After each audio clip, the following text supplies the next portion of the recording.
Irmãos e irmãs em Cristo, Jesus começa a sua vida pública indo para o deserto.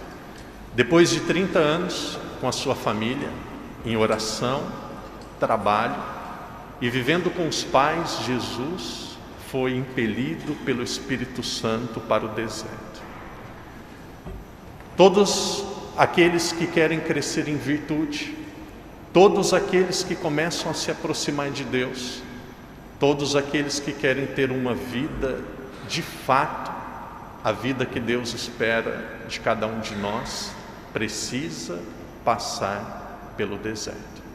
O deserto é parte necessária da nossa vida. O texto começa dizendo assim, o texto do Evangelho: o Espírito impeliu Jesus para o deserto. Jesus no deserto foi tentado. Então nós encontramos aqui aparentemente uma contradição. Jesus no deserto foi tentado. Se Jesus seria tentado no deserto, por que o Espírito Santo impeliu, levou Jesus para o deserto? Que Espírito Santo que é esse que leva alguém para ser tentado? Aqui nós já desmistificamos a compreensão comum sobre tentação. Tentação não é necessariamente algo ruim. Não existe ouro sem fogo. Não existe vitória sem batalha. Não existe maturidade humana sem luta. Não existe santidade sem perseverança e sem vitória de desafios. A tentação não é necessariamente algo ruim. As dificuldades, as lutas são partes da nossa vida para nos fazer pessoas melhores. Veja, o Espírito Santo impeliu Jesus para o deserto, para mostrar a cada um de nós que Jesus é solidário, Jesus nos entende. E aqui entra o dado mais bonito, que nós não estamos sozinhos no deserto. Deus está conosco. Não faz muito tempo, uma pessoa muito próxima me procurou dizendo: não sei porque eu tive depressão. Sou uma mulher de fé, rezo, vivo corretamente, tenho uma família boa, vivo num ambiente saudável, cuido bem de mim. Não sei porque eu tive depressão. Outra vez uma pessoa também muito bem sucedida disse: não sei por que eu tive crise do pânico. Queridos irmãos e irmãs, o mais importante não é saber o porquê, o mais importante é saber o para quê. É para nos tornar pessoas mais humildes. É para sabermos que nós também somos barro. Aquilo que acontece no vizinho pode acontecer na nossa casa. Nós precisamos passar pelo fogo para nos tornarmos ouro na mão de Deus. Nós não estaremos sozinhos no deserto. O deserto também é uma grande lição para nos mostrar que em determinados momentos da nossa vida nós precisamos nos encontrar conosco mesmo. Uma pessoa também me dizia: padre, não sei porquê, eu vivia numa agitação, vivia fazendo mil e uma coisas, sempre ocupado, ocupada. E eu vivia bem, parece que não havia tentação nenhuma, não havia problema nenhum. Agora eu tenho menos atividades, tenho menos coisas para fazer e parece que as tentações, os problemas, os desafios parece que vieram. Quando nós estamos em silêncio, nós nos encontramos conosco mesmo. E dentro de cada um de nós existem coisas que não são muito boas. O maior inimigo que nós precisamos vencer para a nossa santificação se chama nós mesmos. A maior dificuldade, a maior tentação não é aquela pessoa difícil que vive do nosso lado. A maior tentação, a maior dificuldade não é aquela pessoa que tira a nossa paz. O maior capetinha de todos, o maior demônio, somos nós mesmos. Nós somos barro. Por que nós vamos ao deserto? Porque Deus permite que em alguns momentos da nossa vida nós paremos, reflitamos, para que não aconteça aquilo que poderia acontecer de pior para uma pessoa, a sua perdição eterna. Deus permite, muitas vezes, dores, decepções, até enfermidades, para que nós não fiquemos olhando para o outro, nem para nós mesmos como centro da nossa vida. O centro da nossa vida é Deus. Santa Teresa d'Ávila, doutora da igreja, uma mulher que, quando era muito jovem, quando ela tinha mais ou menos 6, 7 anos de idade, ela tomou o firme propósito de ser santa. E os pais sempre liam para ela, e aqui fica uma dica para os pais. Os pais dão para os filhos muitos livros, filmes da Disney. Se vocês soubessem o veneno que vocês estão dando para os seus filhos, vocês não fariam isso. Pai católico tem que dar vida de santo para os filhos. Vocês têm que dar bons exemplos para os filhos. Esses artistas da Disney são todos atrapalhados. Tudo falta não é referência. Um dia a gente fala sobre isso com mais detalhes.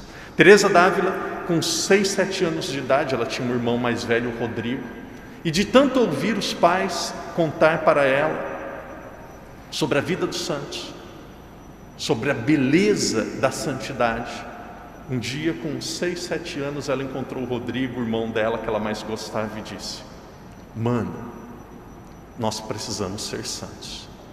E ele disse: a gente precisa. Mas como que nós vamos ser santos?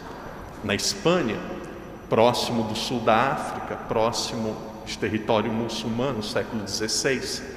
E ela disse: nós temos os mouros, os muçulmanos aqui perto. Vamos nos encontrar com eles, vamos falar de Jesus, e aí nós vamos ser mártires. Vamos ser santos, e vamos ser santos já. E aí ele disse: boa ideia, vamos. E aí os dois saíram de casa com essa firme decisão: encontrar-se com os muçulmanos, falar de Jesus para serem mortos, para ir para o céu. E saíram da cidade, estavam já numa cidade vizinha. De repente um tio que era comerciante pegou os dois, levou os dois para casa. Os dois levaram uma boa surra em casa. E o pai falou para ela: nunca mais faça isso, minha filha, queira ser santa, mas nunca mais faça isso. E aí ela guardou aquilo na cabeça, depois foi para o convento, se tornou religiosa, se tornou fundadora de inúmeros conventos, reformadora do Carmelo. E no momento que ela tinha mais pessoas do lado dela, no momento que ela era mais bem sucedida, ela disse talvez a frase mais impactante, mais forte de toda a sua vida: só Deus basta. Só Deus basta. Claro que nós precisamos de pessoas. Uma pessoa que não tem amigos, ela deve se avaliar. Uma pessoa que ninguém gosta dela, ela deve se avaliar. Mas chegarão alguns momentos da nossa vida, alguns momentos cruciais, nos momentos de deserto, que se você tiver, e aqui guarde também no coração que o padre vai dizer: no momento de deserto, na sua vida, das duas uma, ou você se torna santo, ou você se torna um blasfemo.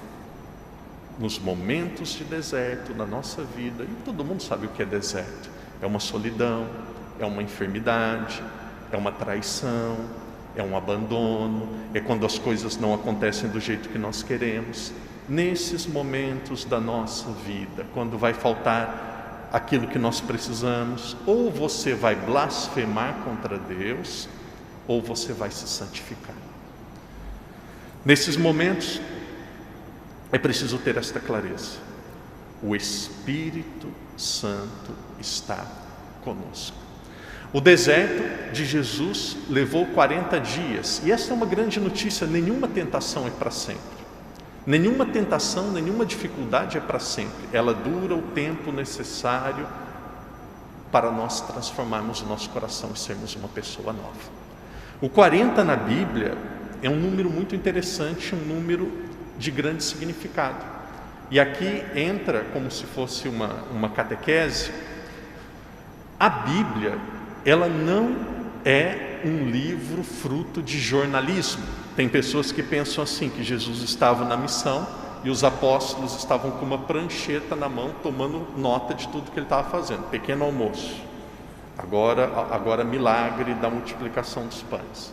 Não, o primeiro texto da Bíblia, o primeiro evangelho, que é o Evangelho de São Marcos, foi escrito 30 anos depois da morte de Jesus. E naquela época a mentalidade deles não era jornalismo, ao pé da letra, facto, como nós vemos hoje. Existe a teologia. A teologia é o sentido que vai além daquilo que é expresso de forma racional. Por exemplo, o 40. O 40 é um número bíblico. Nós encontramos na primeira leitura, Arca de Noé, 40 dias de dilúvio. Moisés, depois de receber as tábuas da lei, depois de receber o decálogo, lá em Êxodo capítulo 24, versículo 18, Moisés passou 40 dias no Monte Sinai.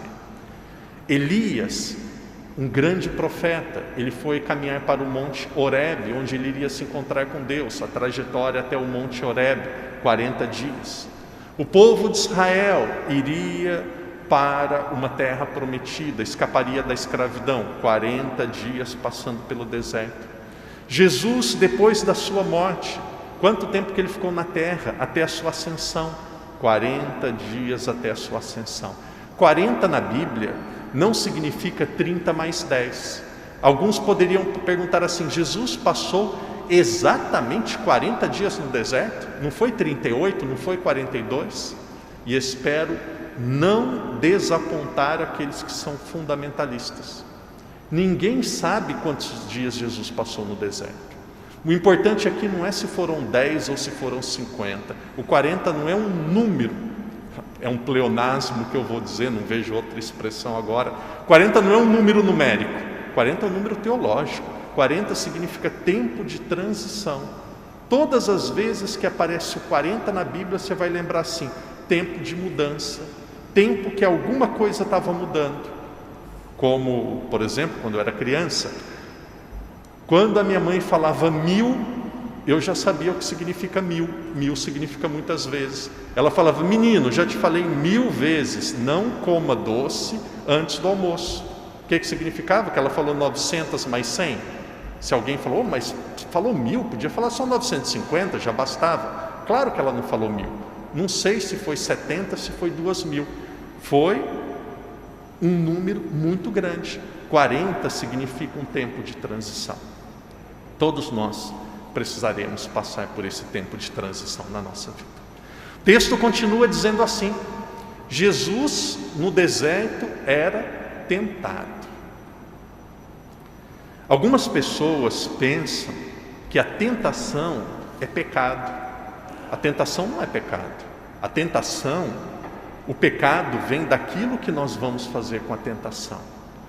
Tentação, por exemplo, tem gente que acha que tentação é sempre de âmbito afetivo, físico e sexual. Não, tentação é num período de coronavírus, onde muitas pessoas estão perdendo dinheiro, trabalho, muitas pessoas estão sofrendo. É você não ajudar ninguém. Tem gente que nem consegue mais contar os zeros de tanto dinheiro que tem no banco. Não dá 10 patacos para ajudar uma pessoa que precisa. Que vergonha! Isso é tentação.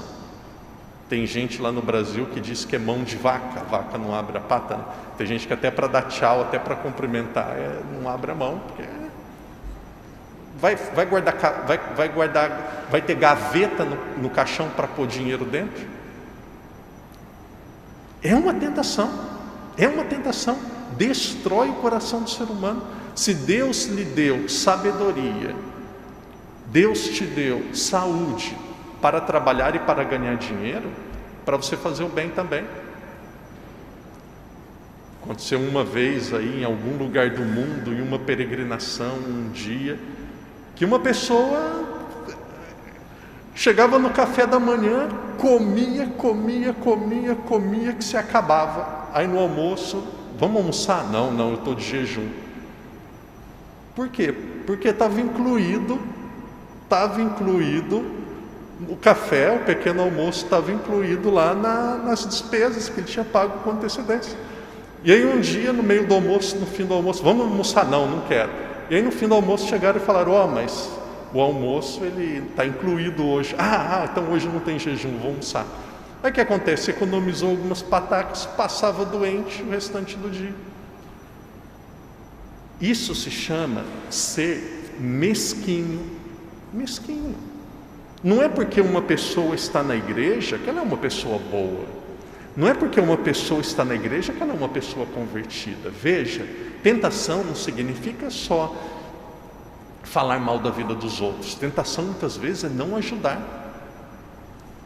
Jesus foi tentado. Nós vamos ser tentados. E uma das maiores tentações é nós criarmos o nosso mundo, nos fecharmos e pensarmos que nosso mundo e nós mesmos já somos tudo. E aqui entra também um dado muito bonito, muito interessante do Evangelho. Jesus estava rodeado dos animais, o texto diz, vivia com os animais selvagens e os anjos serviam. Jesus é o novo Adão. Adão foi aquele primeiro homem da humanidade que caiu em pecado e levou a humanidade toda a também entrar no pecado. Jesus é o novo Adão. Adão estava cercado dos animais, Jesus também estava cercado dos animais. Adão foi tentado, Jesus também foi tentado. Agora, Jesus não era só homem, Jesus era servido pelos anjos. Quem que os anjos servem? Só Deus. Jesus é homem e Jesus é Deus. E aqui o padre caminha para o fim da reflexão dizendo, Jesus é 100% homem, 100% Deus. Jesus quer nos dizer, com Ele é possível ter uma nova história. Com Jesus é possível ter um recomeço. O problema não é nós falharmos algumas vezes da nossa vida. O problema não é nós cometermos alguns erros. O problema não é você pisar no chiqueiro algumas vezes durante a sua vida e pisar na lama. O problema é ficar lá. O problema é ficar lá. Às vezes Deus permite coisas para nos acordar. Agora a pessoa que não acorda, um dia Deus vai pedir contas. É Deus dizendo a cada um de nós, com Jesus, uma nova história começa. Com Ele nós podemos recomeçar. Nós podemos vencer até as tentações do deserto. Quando o deserto chegar, diga assim a você mesmo, eu não estou sozinho, Jesus está comigo. E uma pessoa que tem o amor de Deus, ela tem tudo. Uma pessoa que ela é cuidada por Deus, uma pessoa que tem fé, ela jamais estará sozinha. Sem o deserto não existe maturidade. Sem o deserto não existe santificação. Peçamos esta graça, que Deus nos ajude a termos serenidade, a termos perseverança para vivermos bem os desertos da nossa vida.